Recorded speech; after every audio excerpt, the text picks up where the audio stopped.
A fire alarm was definitely my fault. But in my defense, how was I supposed to know that microwaving leftover Thai food in aluminum foil would cause the entire Sunset Palms apartment complex to evacuate at 2 a.m.? I'm Lady, and before you judge me, let me explain how this whole disaster started. Actually, scratch that. It started way before the fire alarm. It really began when my roommate Juno decided to adopt a peacock. Yes, a peacock. It's not technically a peacock, Juno had said 3 days earlier, carrying a massive bird cage through our front door. It's a peahen. Her name is Tracy, and she was going to be euthanized at the exotic animal rescue. Tracy was white, with these unsettling, pale blue eyes that seemed to bore into your soul. She also screamed, not chirped, not squawked, screamed, like a woman being maynarded in a Victorian novel. Juno, we live in an apartment, I'd said, watching Tracy strut around our living room like she owned the place. A small apartment, with thin walls, and a very specific lease agreement that says no exotic pets. The lease says no exotic pets over 25 pounds, Juno corrected, pulling out the actual lease and pointing at the clause. Tracy weighs 8.8 pounds, I checked. This was classic Juno, finding loopholes in reality itself. She worked as a software engineer and approached life like it was code that could be debugged. Meanwhile, I was a dental hygienist who just wanted to come home, eat my leftover pad thai in peace, and not deal with poultry in my living room. But Tracy wasn't even the main problem. The main problem was Carol Berkshire Henderson from Unit 3B. Carol was what Juno called a weapons-grade Karen. A woman who had complained about everything, from the aggressive font choice on the community bulletin board to the suspicious ethnic smells coming from the building, which, let's be honest, was just Mrs. Wen cooking amazing Vietnamese food. She had shoulder-length blonde hair with that "I'd like to speak to the manager" precision cut, and she wore velour tracksuits like it was still 2003. The morning after Tracy arrived, Carol knocked on our door at 7 a.m. "I heard a woman screaming last night," she announced, not even waiting for me to fully open the door. Multiple times. "And I know you two live alone, so I can only assume someone is being held against their will. And I've already called the police." "You called the what?" I stared at her, still in my pajamas and very much not awake enough for this conversation. "The police, yes, they should be here any minute." Carol crossed her arms triumphantly. "I take neighborhood safety very seriously." From inside our apartment, Tracy chose that exact moment to let out her signature blood-curdling scream. Carol's eyes widened. "Is that a woman? Are you holding someone captive?" No, that's just—" I turned to see Juno rushing to the door. "That's Tracy," Juno said calmly. "Our peahen." "Your what?" Tracy, apparently drawn by the commotion, waddled into view. Carol's face went through approximately 7 different expressions in 3 seconds. Confusion, recognition, disgust, rage, calculating rage, and then triumphant rage. "You have a peacock in this building? That is absolutely against HOA regulations, and probably a health code violation, and definitely disturbing the peace." She pulled out her phone and started taking pictures. "I'm reporting this immediately to everyone. The landlord, the HOA, the health department, possibly the FBI." "The FBI doesn't handle peacock complaints," Juno said. "We'll see about that."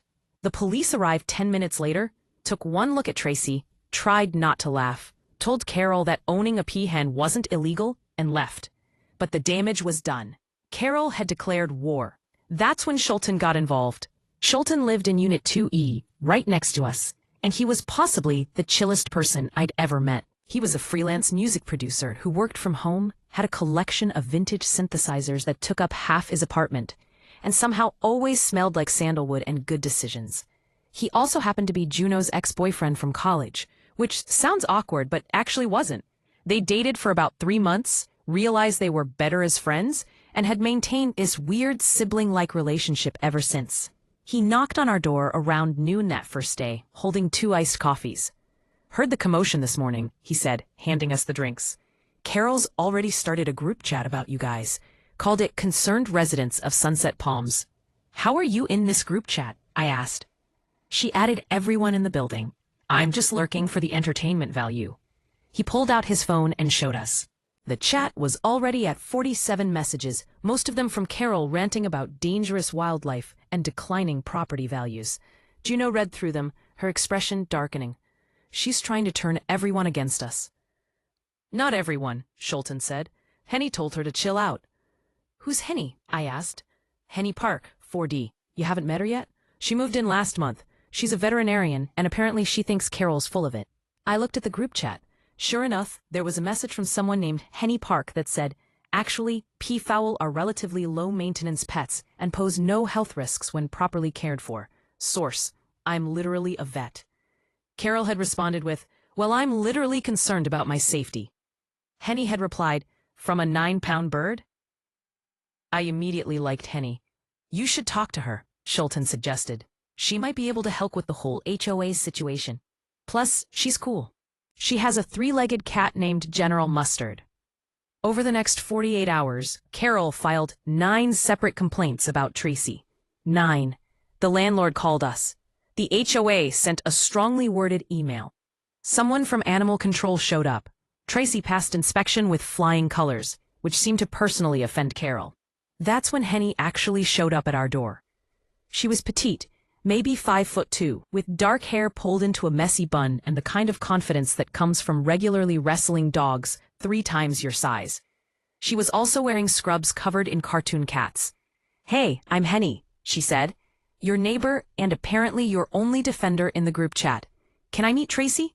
We let her in, and she immediately dropped to her knees to examine the peahen properly. Tracy, for once, seemed calm, letting Henny check her over with professional efficiency. She's in great shape, Henny declared. Good weight, healthy feathers, clear eyes. You guys are doing a good job. Thanks, Juno said. We're trying. Carol's just making everything difficult. Carol makes everything difficult, Henny said, standing up. She reported me to the HOA because General Mustard sits in my window, and she claims he's disturbing her peace with his judgmental stare. He has 3 legs and 1 eye. He's literally just existing. That's insane, I said. That's Carol. Henny pulled out her phone.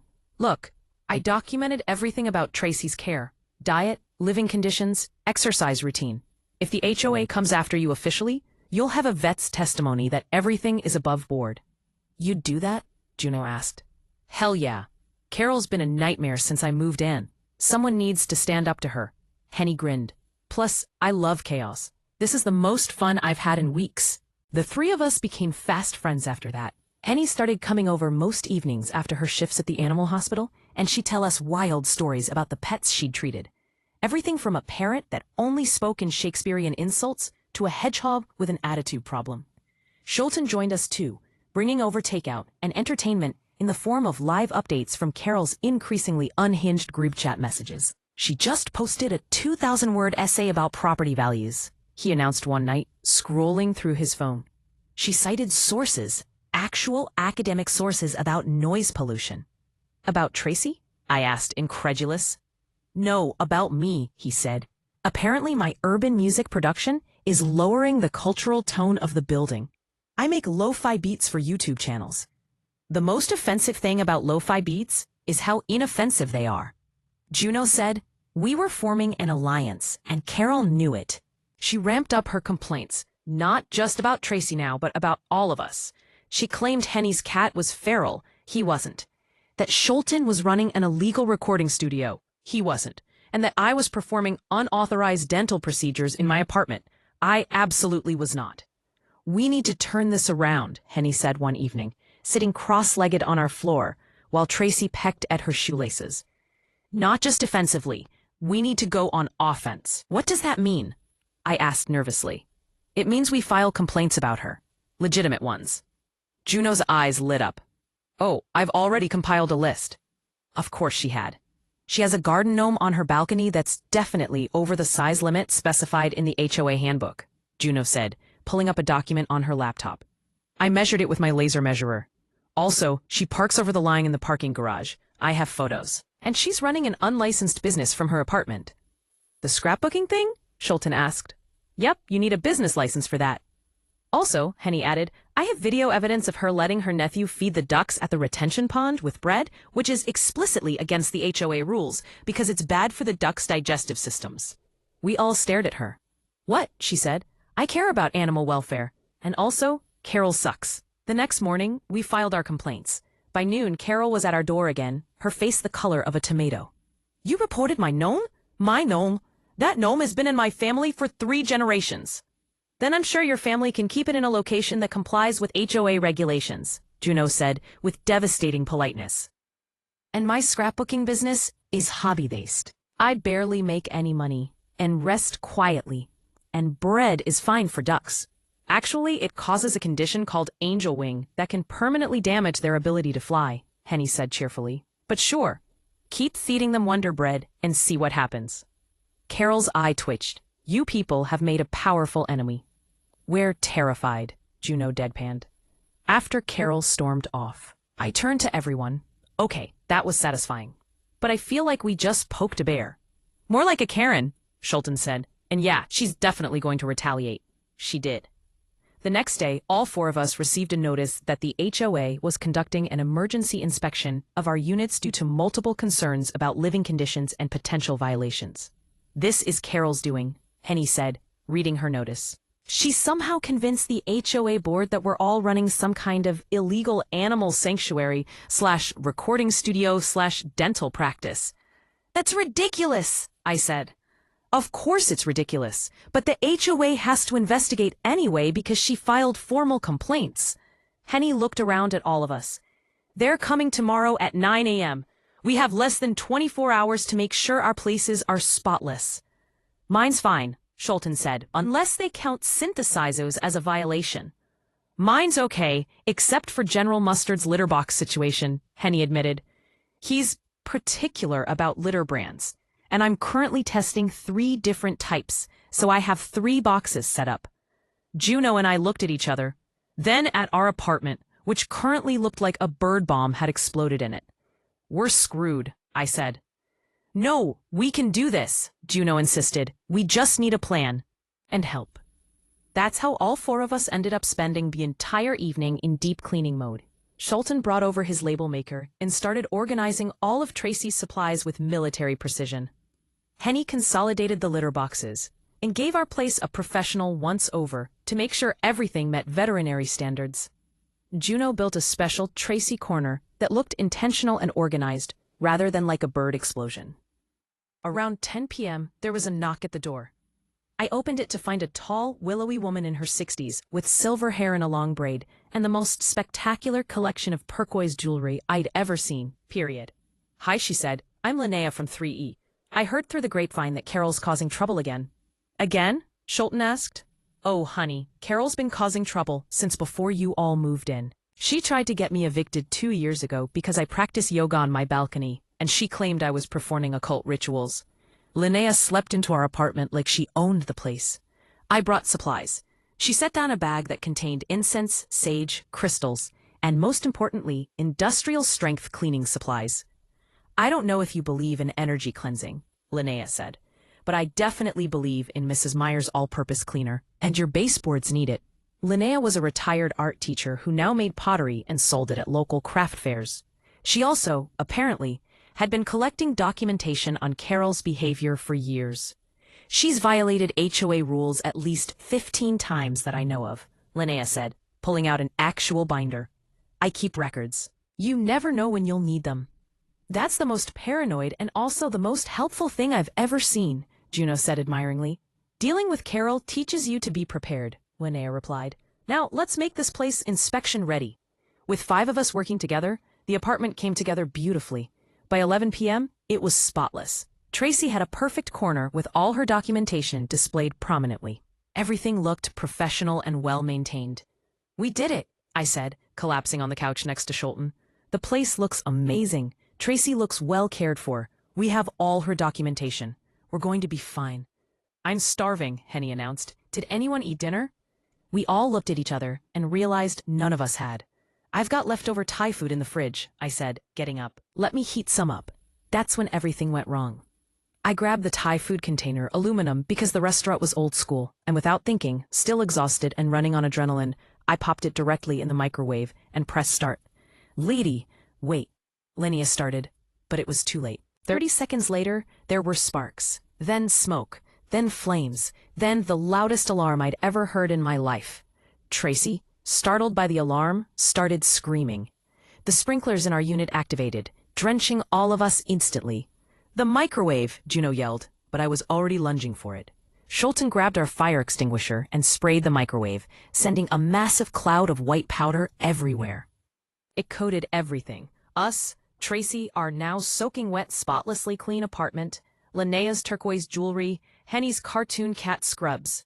The building alarm kicked in, and we could hear people evacuating in the hallway. We stood there, dripping wet, covered in foam and fire extinguisher powder, staring at each other in absolute defeat, while Tracy continued to scream bloody murder in the background. "Well," Schulten said, wringing out his shirt, "at least it can't get worse." There was a knock at the door. Juno opened it to reveal Carol standing there in her bathrobe, phone out, recording everything. "Live from Unit 2D, where the Peacock people have set the building on fire," she announced into her phone. Behind her, I could see other residents in the hallway, looking confused and annoyed. "I told everyone they were a danger to this community. And look, they've recruited accomplices." She panned the camera to show all 5 of us, soaking wet and covered in foam.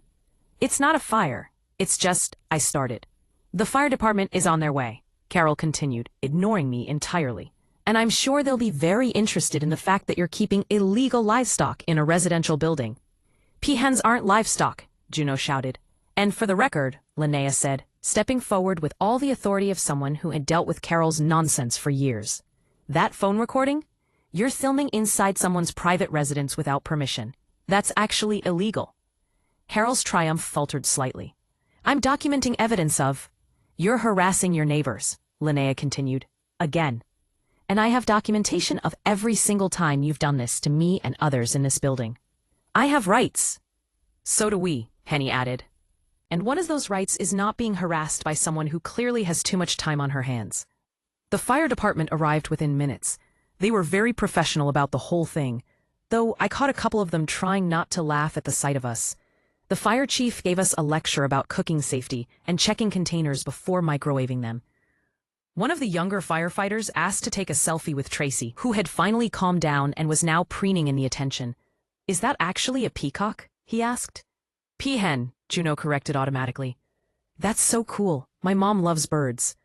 By then, half the building was standing in the parking lot at 2 a.m., and honestly, people seemed more entertained than annoyed.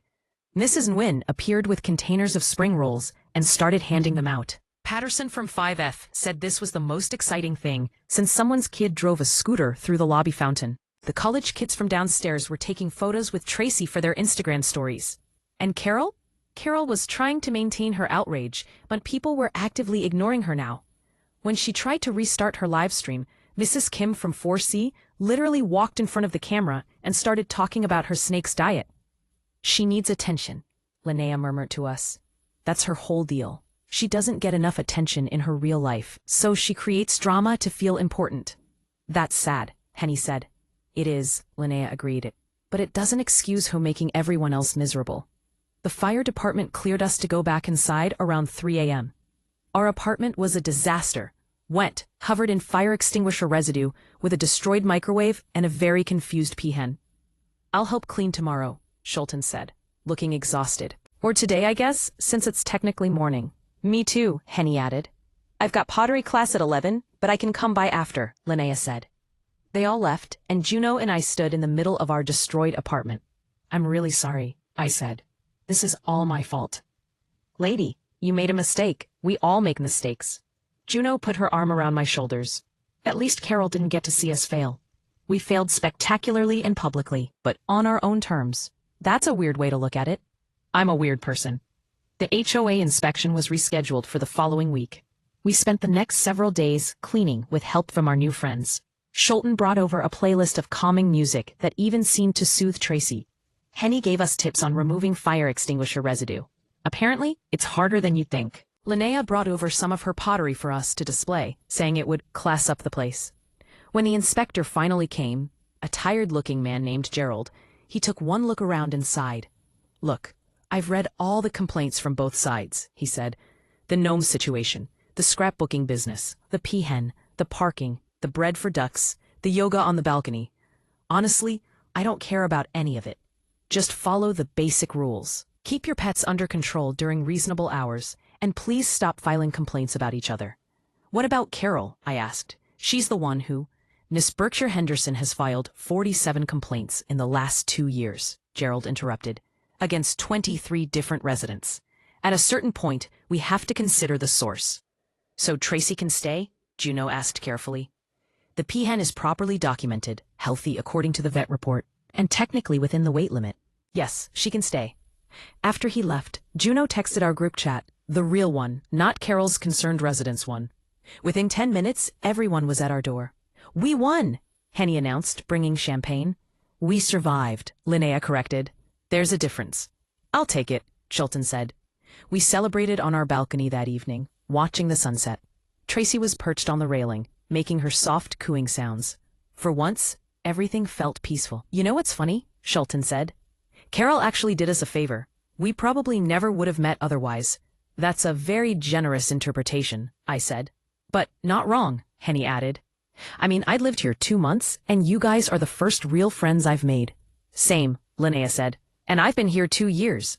Juno raised her glass. To Carol, then. The worst neighbor and the best accidental matchmaker. To Carol, we all echoed, clinking glasses. From the balcony next door, we heard Carol's sliding door open. She stepped out, saw all of us together, made a face like she'd bitten into a lemon, and immediately went back inside, slamming the door behind her. She's going to file another complaint about noise, Chilton predicted. Let her, Juno said. Gerald's probably got her on some kind of watch list by now. Tracy chose that moment to let out one of her signature blood-curdling screams, and we all burst out laughing. I will never get used to that sound, Henny said. Neither will I admitted, but I guess I don't have to, because I'm stuck with her now. Stuck with all of us, Linnea corrected. This is a package deal. And weirdly, I was okay with that.